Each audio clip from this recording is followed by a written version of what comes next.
This is a story of the death of my son, Aaron. I had to homeschool Aaron because he just didn't make it in school.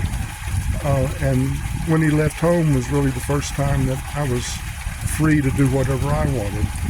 So I began a trip I walked from Amarillo to Socorro, New Mexico. The reason I did that was because a very large array is there, and I thought there'd be scientists, and I wanted to see if I could talk to them about cosmology. So my son moved to Austin with his girlfriend at that point, and I made the trip and began camping out there in the bosque down below the town. And I joined the Catholic choir thinking I could meet people that way. And I sang in the choir and played my electric clarinet.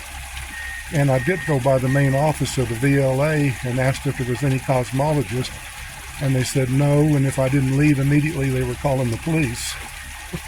So that didn't work out too good. But I thought I might meet people in the choir. And so after a period of time, I ran out of money, and I had a VHS video camera, which back in those days was worth about $1,200 because it was like brand new. So I sold it to one of the members of the choir, but all he had was $100, and he said he would pay me out the rest of it over time. But he didn't. And so what happened was I kind of just made a pact with God to follow along and to see what happened.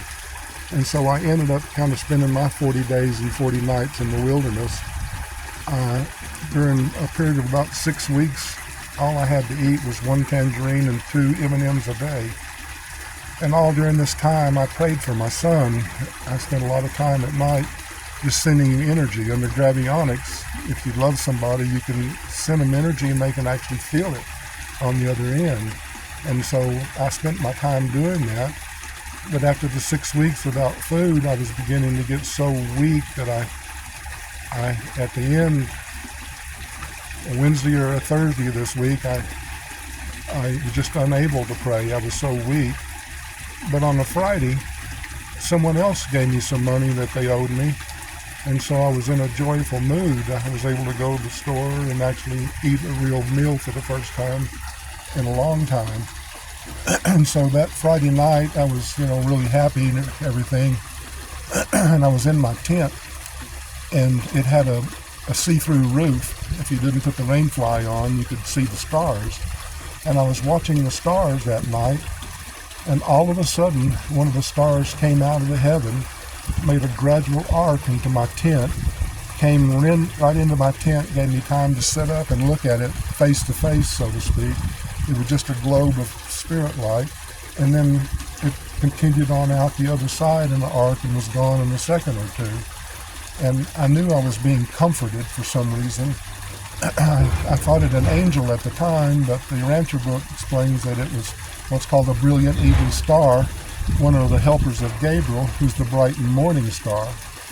And it said there's one station nearby, and that they have this special ability to project their spirit across time and space.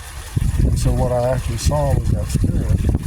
The next morning, on Saturday morning, I heard a policeman yelling my name. I was kind of pretty well hidden in the bosque, and so I came out and talked to him, and he said I needed to call home. And when I did, I found out that my son had died that Saturday morning. And so I realized I was being comforted for that event that was about to happen in my life. Angels exist out of time and space, so they kind of know things that have already happened in their reality, but have yet to happen in ours. So, but that night, he came to me and my daughter in a brilliant dream, an unusual dream. And he didn't say anything. He just walked towards me and smiled and just let me know that everything was okay. So that's one of the supernatural things that's happened to me that has made me later think that I'm in the Reserve Corps of Destiny, that I had something to do on the planet that's important enough. You're never important, but what you're doing may be important. And I guess they knew about the lack of faith that I had and how easy my faith has been destroyed over time. And they were comforting me in that particular situation to get me through it, hopefully so that I could do whatever it is I need to do. And so that's the unusual death of my son.